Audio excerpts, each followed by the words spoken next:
que je vais lire, du moins le texte de base autour duquel on va tourner, c'est dans 2 Rois 3. Je vais demander à mon frère là-bas derrière de me le mettre.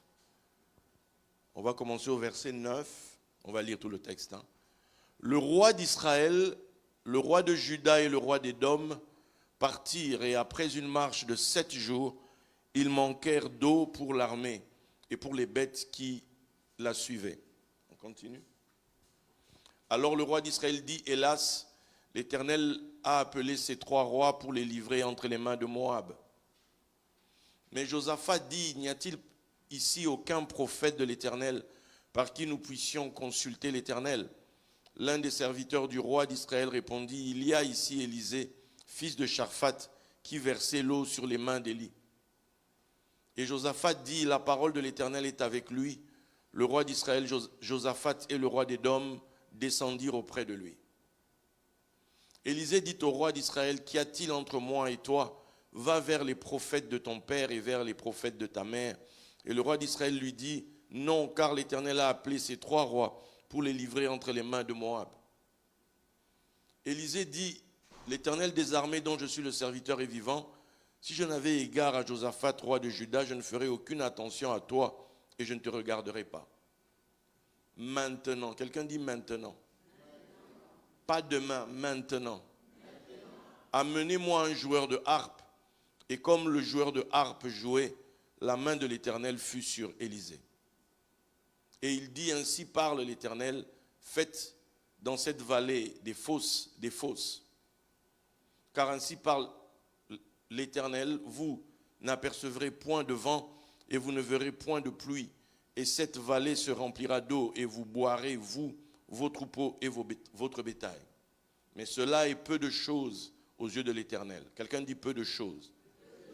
Il livrera Moab entre vos mains. Vous frapperez toutes les villes fortes et toutes les villes d'élite. Vous abattrez tous les bons arbres. Vous boucherez toutes les sources d'eau et vous ruinerez avec des pierres tous les meilleurs champs. Or, le matin, au moment de la présentation de l'offrande, voici l'eau arriva du chemin d'Édom et le pays fut rempli d'eau. Quelqu'un dit Amen. On va aller dans Jean 16, le texte que j'ai donné là, et nous reviendrons dans ce 2 Rois tout à l'heure. Jean 16, le premier verset, où il faut commencer que je t'ai donné. Voilà, j'ai encore beaucoup de choses à vous dire, mais vous ne pouvez pas les porter maintenant, on continue. Quand le consolateur sera venu, l'Esprit de vérité vous conduira dans toute la vérité, car il ne parlera pas de lui-même, mais il dira tout ce qu'il aura entendu et il vous annoncera des choses à venir. On continue. Il me glorifiera parce qu'il prendra de ce qui est à moi et vous l'annoncera. Tout ce que le Père a est à moi, c'est pourquoi j'ai dit qu'il prend de ce qui est à moi et qu'il vous l'annoncera. Encore un peu de temps, vous ne me verrez plus, et puis encore un peu de temps, et vous ne me verrez, parce que je vais au Père. Amen. Reviens maintenant à 2 Rois. Reviens à 2 Rois 3, 15. Et on va se poser là. Dans ce texte de 2 Rois, nous voyons, d'après ce que l'Écriture nous présente, une coalition de rois qui se sont mis ensemble pour aller faire la guerre contre le roi de Moab. Lorsque des rois se mettent en campagne, ils s'organisent.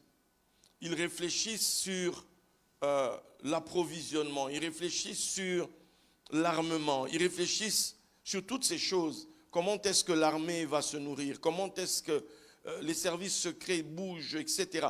Il y a tout un travail qui est fait en amont avant de laisser une armée se mettre en mouvement.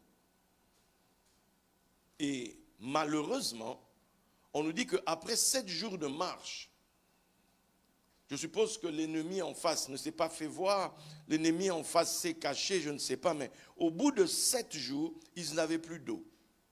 Ils étaient dans un désert.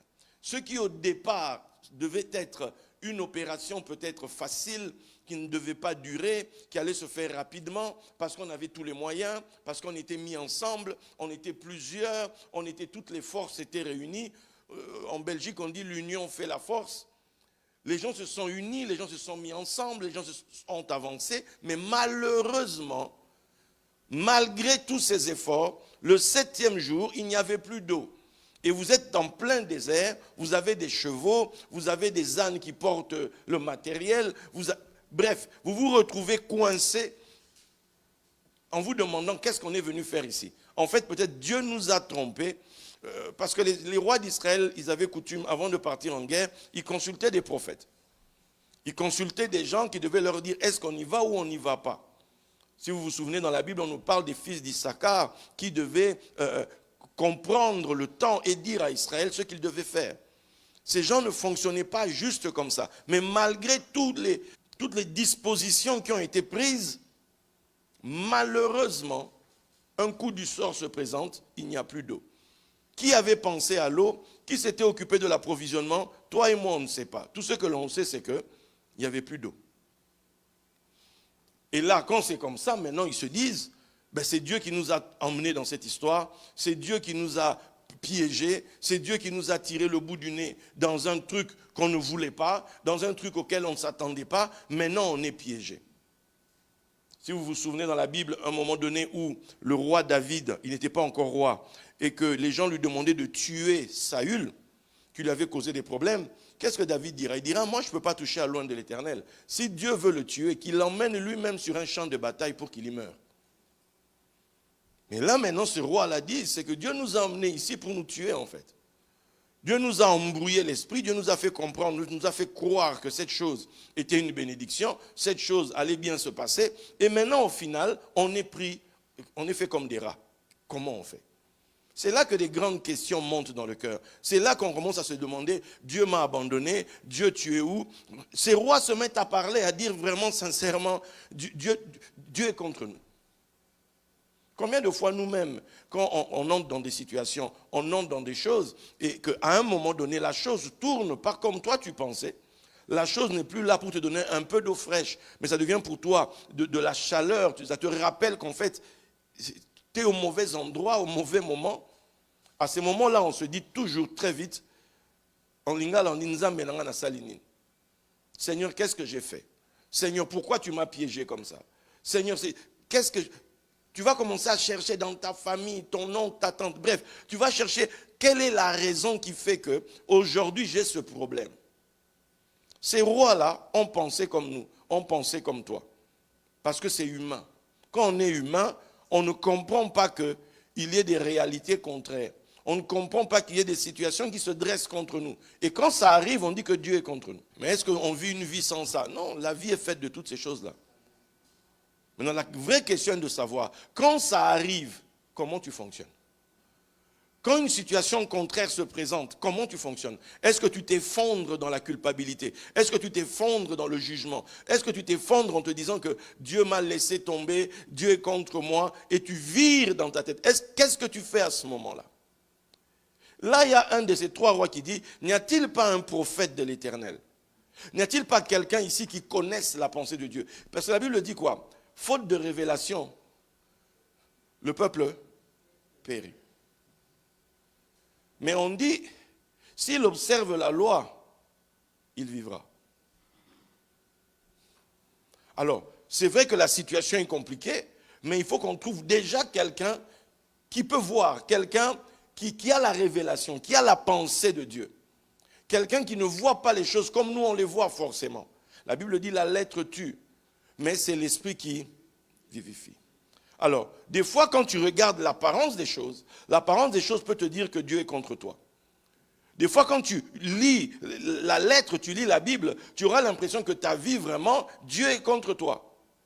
Mais si tu rencontres quelqu'un qui lui a la révélation, si tu rencontres quelqu'un qui lui a goûté à la grâce qui est suffisante, apparemment c'est votre nom. Bon. Donc, mais si tu rencontres quelqu'un qui a une certaine profondeur, ce qui pour toi était apparemment, ça s'arrête là, mais avec cette personne tu trouveras une issue. Tu trouveras un chemin, tu sauras par où passer. Parce qu'en réalité, en Christ, tout est possible. En Christ, il n'y a pas de condamnation. Je ne sais pas si c'est à toi que je parle. En Christ, il n'y a pas de condamnation. C'est-à-dire, il n'y a pas où on va dire que ça ne peut plus, c'est fini, c'est terminé. Ça n'existe pas en Christ. Ça n'existe pas. Toutes les personnes qui avaient des problèmes qui venaient à Jésus, il y a certains à qui Jésus disait, surtout, attends, un papa vient voir Jésus, ma fille est malade, viens lui imposer les mains et puis elle vivra. Pendant qu'ils y vont, il y a une femme qui vient embrouiller la situation. Ce n'était pas prévu. Elle-même avec ses propres problèmes, elle a arrêté le cortège. Pourtant, on était venu chercher Jésus pour aller vite, vite, vite. Parce qu'elle a dit, ma fille est à l'extrémité, viens lui imposer les mains et puis voilà. Donc, on est en train d'y aller, comme on dit, raka raka, on y va vite, vite. Mais subitement, on sent que le cortège s'est arrêté. Qu'est-ce qui se passe? Oh, embouteillage. Bon, j'essayais de comparer les embouteillages d'ici. Et à Dallas, là-bas, quand on te dit qu'il y a embouteillage, ils te disent non, ici, ce n'est pas comme à Keene. Je dis pourquoi? Parce qu'en fait, ici, quand il y a embouteillage, si tu attends juste un peu, il y a une route qui sort. Donc, il y a encore une autre autoroute là-bas, et puis il y a encore une là-bas. Donc, en fait, ça bouge quand même. Bon. Que Dieu nous aide. Bon, maintenant, tu te retrouves maintenant, le cortège s'est arrêté. Le papa lui-même se demande, mais qu'est-ce qui se passe? Ma fille est à l'extrémité. Non, c'est une femme aussi qui avait ses problèmes, qui n'a consulté le calendrier de personne et qui a saisi Jésus. Et Jésus doit s'occuper de la personne. Et puis des gens viennent dire, cesse d'importuner le maître, ta fille est morte. Écoutez ce que Jésus dit. Prends courage et foi en Dieu. Peu importe ce qui semble t'arrêter, peu importe la situation compliquée, ou même on t'a dit que laisse tomber, c'est fini. Écoute, ils t'ont déjà dit de quitter le pays, ils t'ont déjà dit c'est non, ils t'ont déjà dit que ça ne se passera pas. Écoute-moi très bien, prends courage, prends courage. Avec Dieu, c'est jamais fini. Avec Dieu, c'est jamais terminé en réalité. Oh, il n'y a plus d'eau, on va tous mourir. Ça, c'est vous, c'est votre diagnostic à vous. Mais il y a quelqu'un que j'ai envie d'écouter. Il y a une catégorie de personnes, il faut écouter. Parce que ces gens-là, ils ont toujours... Eux, tu vois, quand ils lisent la parole, ils ne cherchent pas la parole pour condamner quelqu'un. Non. Ils sont en train de chercher dans la parole comment faire pour te libérer. Comment faire pour te faire passer. Malgré les situations sont compliquées. Mais lui va trouver dans l'écriture comment faire pour que tu t'en sortes. Il y a une catégorie de personnes. Donc, ce n'est pas partout on entre. Ce n'est pas partout on entre. Il y a de ces endroits, quand tu arrives, tu sais que ici, si le gars là commence, je suis mort. Mais il y a de ces endroits, quand tu arrives, déjà quand tu vois déjà le nom de l'église, tu commences à respirer. On te dit la grâce suffisante, sincèrement. Tu respires. Tu dis, il y a la grâce qui est suffisante ici pour moi. Quel que soit mon problème, la grâce est suffisante. Elle pourvoira certainement à tous mes problèmes, à toutes mes attentes. Y a-t-il pas un prophète? On dit, il y a Élisée, fils de Shaphat. Il versait de l'eau sur les mains d'Élie. Ah, c'est un fils d'Élie. C'est un disciple d'Élie. C'est un homme qui a l'esprit d'Élie sur lui. Donc, ce n'est pas n'importe quelle catégorie de prophète. Quand on va le voir, je passe rapidement à cause du temps, il y a Élisée. Écoute ce que l'homme de Dieu dit, le roi dit. La parole de Dieu est avec lui. Parce qu'il était tout le monde connaissait ce que cet homme avait fait quand il servait Élie. Tout le monde savait que Élie avait donné à cet homme le manteau.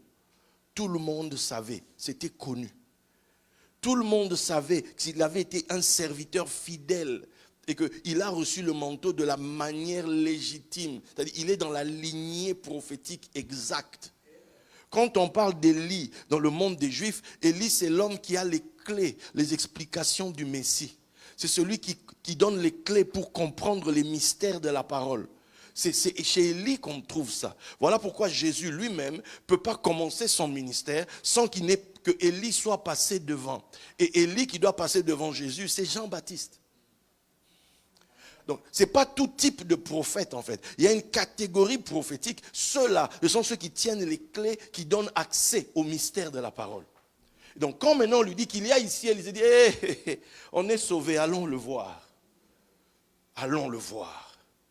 Quand ils arrivent chez Élisée, je vous passe les détails. Élisée va juste dire une chose. Ok, maintenant faites-moi venir un joueur de harpe. C'est ce qu'on écrit en français. Mais dans le texte hébraïque, c'est juste le mot nagan, nagan, qui est répété 2 fois. Faites-moi venir ce joueur d'instruments de musique. Faites-le-moi venir. Quand ce gars s'est mis à jouer de la musique, on dit que l'Esprit de Dieu est venu sur lui. C'est étonnant. La main de Dieu vint sur lui quand quelqu'un s'est mis à jouer de la musique. Pratiquement de la même manière que quand le manteau est descendu d'en haut. Quand ce manteau est venu sur lui, qu'il a tenu dans ses mains, les miracles ont commencé. La main de Dieu, c'est la capacité opérative divine. Ce n'est pas seulement la capacité d'inspiration, mais c'est la capacité opérative, la capacité où Dieu agissante, où Dieu agit de manière concrète dans la vie des gens. Tout ça parce que quelqu'un est venu jouer. Le roi Saül, quand un mauvais esprit s'est mis à le déranger, ses serviteurs se sont réunis. Il faut qu'on trouve une solution pour sauver notre maître. Et ils ont dit, il faut qu'on trouve quelqu'un qui sait jouer. Et quand on va chercher, c'est encore le même mot, nagan, qui revient. C'est là qu'on a trouvé David, qui était un bon joueur, un bon gars qui faisait du nagan. Quand il venait jouer, le mauvais esprit partait. Il arrive des moments où un mauvais esprit veut venir s'amuser devant toi. Où une mauvaise situation veut venir te troubler, veut venir bouger ta foi, veut venir te dire, Dieu a-t-il réellement dit, veut venir te déstabiliser. La Bible dit, résistez au diable avec une foi ferme. Avec une foi ferme et il fuira loin de vous. Quand on parle du Satan, c'est celui qui veut t'arrêter en fait. En hébreu, Satan, c'est celui qui vient pour t'arrêter. C'est celui qui se tient devant toi, qui veut empêcher ton évolution. Je ne sais pas qui veut empêcher ton évolution. Je ne sais pas qui veut empêcher ton épanouissement. Mais j'aimerais te dire qu'il y a un son, mélodie venue du ciel. Cette fois que cette chanson chante, mon cœur me dit que Dieu veut faire quelque chose. Et tu as très bien chanté, maman. Merci beaucoup. Parce que c'est une chanson assez... voilà, c'était très bien. Et il y a un son que chaque chrétien devrait retenir. Un son que chaque chrétien devrait garder. Un son que chaque chrétien ne devrait pas perdre pour continuer de marcher. La Bible dit, le Dieu de paix écrasera bientôt Satan sous vos pieds. C'est-à-dire que il veut arrêter ton mouvement, mais toi tu dois continuer à marcher. Et c'est en continuant de marcher que celui qui voulait t'arrêter va finir écrabouillé sous tes pieds. Mise en pièces, c'est ça le mot grec qui est la sontribo. C'est comme quand tu prends un verre que tu balances par terre et qui explose en plusieurs pièces. C'est ça la destinée de Satan sous tes pieds. Quiconque veut arrêter ton mouvement, c'est comme ça qu'il se termine. Je pensais que c'est à toi que je parlais. Ah non, je pensais que c'était à toi que je parlais ce matin. Des rois se sont mis ensemble, ont mis en place un projet, ont mis en place un programme et ils ont commencé. Et puis on vient les arrêter. Souvent c'est comme ça. Quand tu commences quelque chose et qu'on vient t'arrêter, première chose qui vient dans tes oreilles, est-ce que c'est Dieu qui vous avait dit de faire ça? Quand on vous parle, vous ne voulez pas écouter. Le mot lingala, c'est siko tosuki wapi. Tosuki. En Christ, il n'y a pas de tosuki. En Christ, il n'y a pas, non, on s'arrête ici. Non. Là où on dit qu'il y a un mur, il y a une porte qui va s'ouvrir ici. Là où on dit qu'il y a les limites d'un fleuve, il y a un chemin qui va s'ouvrir là. En lui, il n'y a pas de limitation. Moïse, dans la tradition hébraïque, a dit non. Un de ses noms, c'est Avigdor. Avigdor cache dedans le père de Guédor. Guédor, c'est la limite. Ils disent que Moïse est arrivé, il y avait le chaos dans le monde, et il a mis des limites dans tout. Donc quand toi tu lis Moïse, c'est quand tu lis la lettre, quand tu lis les 5 premiers livres de la Bible, quand on dit la loi et les prophètes, c'est Moïse et les prophètes. Donc Moïse vient mettre de l'ordre, il vient mettre... Dans les apparences, tout est limité. Donc quand toi tu regardes les apparences des choses, tu te dis que Tosuki.